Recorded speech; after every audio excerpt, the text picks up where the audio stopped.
do you make of that, Gab? Listen, I've watched the replay this morning, Bergvall. Yes. It looks a yellow to me. It's definitely a second yellow, but defend the goal better.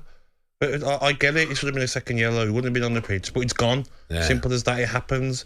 Like, you had the counter-attack, and they're due a bit of luck, Spurs, as well. Oh, yeah, and the Liverpool players off the pitch when they score. Exactly, but as well, Al, forget that. Let's look at Kanate, who's been outstanding, but come off the bench in the game, so maybe he wasn't up to speed yet, but it was too easy for Solanke to get through in behind, to hold him off, to set up the goal. Van Dijk's marking nobody. So I think Liverpool should look more at their defending for the goal. Do you know what I said yesterday, Ali? I feel like a silly silly little bet on maybe City or Arsenal. But he said, but Liverpool are going to have to lose 5. But I'm just, I'm not going to slag Liverpool. No way, because everyone has a little hiccup. But they've got some hard games coming up, as of Arsenal. And I'm just thinking, they were off it yesterday, Al. Yeah, I know. Yeah. So I don't know. If they lose, you never know what's going to happen. Van Dijk could do a hamstring. Salah could get injured. You don't know. But as well, when you've got Trent, Salah and Van Dijk, contracts have not been sorted. Does that start affecting them when maybe something comes out? Later on. Exactly. The next couple of months, and you hear about Trent, maybe it's done with Real Madrid. Yeah. That puts him off. He wasn't great on the weekend, was he? So you just don't know. It's not over yet. Not at all. How do you see the final then? Who do you think goes to Wembley? I think Liverpool at home, only 1 goal in it. I think they'll be at it and they'll beat Spurs and by a couple of goals, and we'll go to the final. I think Newcastle one's done. I don't see Arsenal going there. I don't see Arsenal going there out. You know what Newcastle look like? Newcastle look like a team that are just prepared properly. They know they have to win a trophy. I fancy Newcastle to beat Liverpool in the final if Liverpool get there. I just think they're well structured. They've not got European football, and I watch them play out, and that midfield of Gamiras, Joelinton and Tonali, just so strong. Got everything in there. Even Gamiras didn't play against Arsenal. No, but before that he was playing well. Exactly. They've got a real strong defence as well. Botman's back as well. So I think Newcastle are in a really good place. Well, I have to say, Ange needed something, and maybe that was just a change last night. Ange Postecoglou thought it was the right decision not to give him a red card.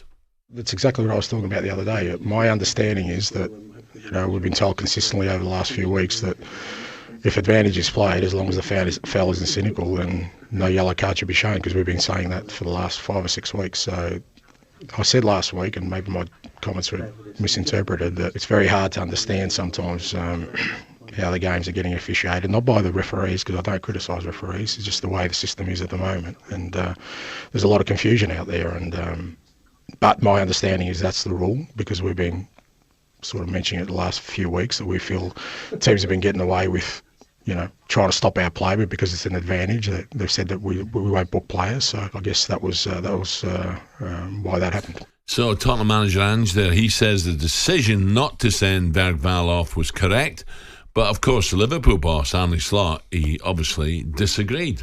My verdict is that it should have been a second yellow because he stopped the counter-attack 18 yards from goal. If it's a reckless challenge or not, that's always under debate. There will probably be a few people who find it a reckless challenge. There will be a few people who say, this is England. The standard is a bit higher.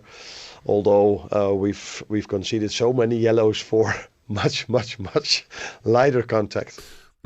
Speaking of referees, VAR was also heard in the stadium for the first time last night after Solanke was ruled offside after thinking he'd scored the opener. It wasn't that exciting though, as referee Stuart Atwell said after review, Dominic was in an offside position in the build-up to the goal, therefore decision is offside. I think it is a step in the right direction, Gab. I don't know what you think. I do, but Ange doesn't. But I spoke to Ali yesterday about it, and I think, the fans they paid their money, they deserve to know what they're looking at and why they're making a decision. I think 100%, and as fans, you're sitting in the stadium, Al. I've been there and you're just waiting, it's silent, not everyone can see the big screen, and there might not be a big screen in some of the stadiums. You want to hear what's going on. I really liked it last night. Let us hear it, because, for instance, Aston Villa, the Rand sending off against Newcastle, if you hear the VAR room, Al, one of the people in the VAR room was like, I think that's a red. So Anthony Taylor just goes and gives it a red, not 100% sure. That's what annoys me when you see the clips of them speaking in VAR. They're just a bit like, yeah, I think it's red. I think it's a yellow. It's like they haven't really got a clue. They're just guessing. Well, Gab, the offside is affecting players. You know, I'm not talking about someone standing in front of the goalkeeper. If someone's blatantly offside and the guy crosses it, the goalie knocks it out to him and he knocks it in. For me, that's still offside. But exactly, the new rules are not. Also, the handball rule. Give us a clue, will you? I have no idea. Oh, I have no idea now. There was one. Was it the Newcastle goal against Spurs? Do you see it? No idea. It hit Jolinton's hand, and I'm like, oh, it's definitely a yellow card. And then people like the handball rules changed again. Yeah. If it's accidental and it's not, you can't move your arms, then it's not a yellow card. You can't win. So on the pitch, Tottenham are now one step closer to winning the first trophy since a certain Jamie O'Hara, the Chunk, was in the squad all the way back in 2008. And the Chunk was back in an empty bar alongside Jason last night with a debated whether finishing 15th and winning the Carabao Cup would keep Big Ange in a job. Have a listen. No, I don't know whether it does, you know. Honestly, it absolutely does. I don't know whether it does. It absolutely does. You finish 15th and you win the Carabao Cup? 100%.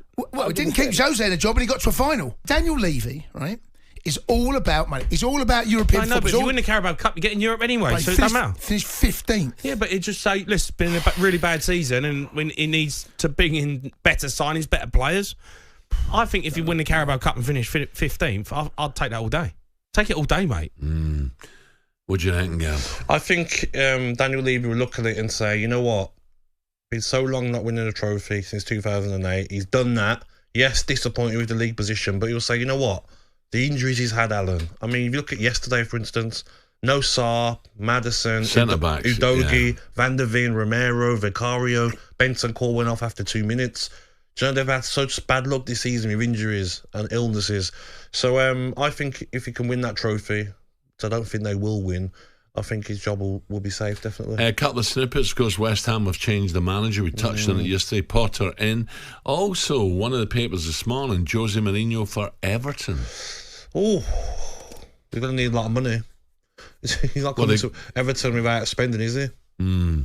So a huge night in the Carabao Cup last night. We're taking all your calls this morning. Tottenham supporters, would you accept finishing 15th if it meant you won a trophy? And Liverpool fans are drawing a defeat in your last two games.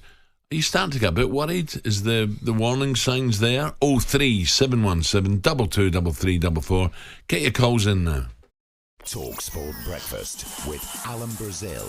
Thursday and Friday morning, 6 till 10. On AM, on DAB, via the talkSPORT app and on your smart speaker. talkSPORT.